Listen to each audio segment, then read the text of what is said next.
Hi, I'm Flip Pideaux. Welcome to Old Bull TV. I'm recording this mini episode on the day of the South Carolina debate. And for those of you watching in the future, wasn't that a doozy? And I was planning to record a mini debate preview, but I woke up to a question on Twitter from user Bernie's Hype Man, who asks, in response to my prediction that Bloomberg's price in the nomination market will move sharply following the debate, how is this different than gambling?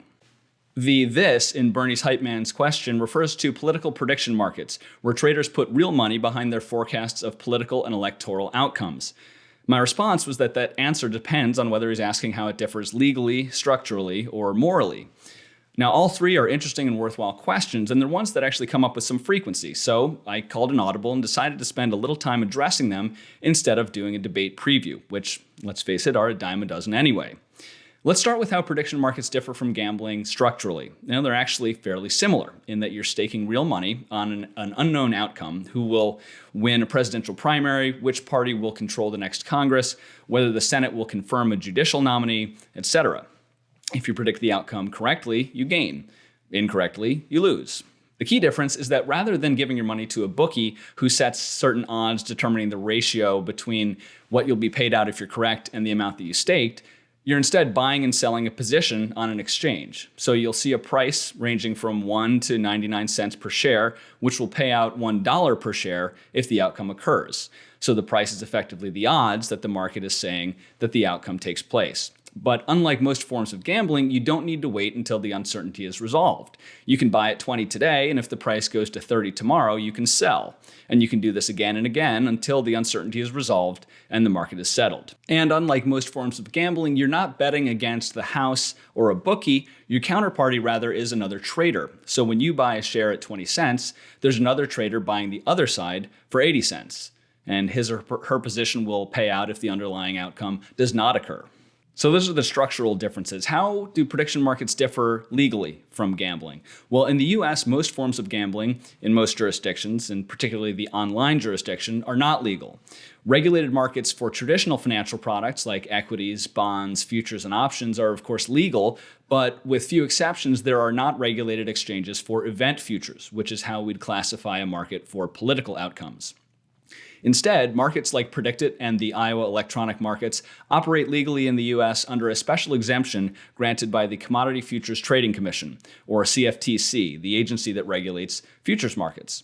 That exemption, called no action relief, enables these prediction markets to operate legally and without the traditional regulatory treatment, so long as they abide by certain limitations, like capping positions at $850 per contract, limiting the number of participants in each market, and staying away from events that involve terrorism and acts of war, and so long as the market data is used for legitimate academic and research purposes. Finally, how is this different morally or ethically from gambling? Well, your mileage may vary here, but by and large, gambling is a form of entertainment, whereas markets create value, tangible exogenous value. Whether it's the efficient allocation of capital through equity and bond markets, the reallocation of risk through commodity futures markets, or the generation of academically and practically useful information through price discovery. After all, even if you don't trade equities, equity markets offer information about economic sentiment, which might inform your small business or household decision-making. And even if you don't trade interest rate futures, the market might give you insights about whether it's the right time to refinance your house. Prediction markets, or event futures markets, are at their core information markets. They offer a quantitative view, whether that view turns out to be accurate or not, of how its aggregate participants believe an uncertain outcome will resolve. A robust and liquid political prediction market then offers a treasure trove of data for academics and researchers studying behavioral finance or the relative accuracy of forecasting methods, for policymakers and political scientists hoping to better understand the political landscape and how it's trending and evolving, and for everyday citizens who can make better decisions about their own finances, careers, and families if they have a better sense of how the future will unfold. So if you observe that every time a particular candidate's odds increase, the odds of a particular policy that's important to you being adopted also increase, that might not only inform your household or business decision-making, it might help inform your vote. A market tied to the outcome of a horse race, the flip of a card, or this year's college football national championship creates no such value, or at best it creates it on a qualitatively smaller scale. I can also say, having spent the last several years inside these markets, that a side effect of their existence is the heightened civic engagement and self-education of its participants.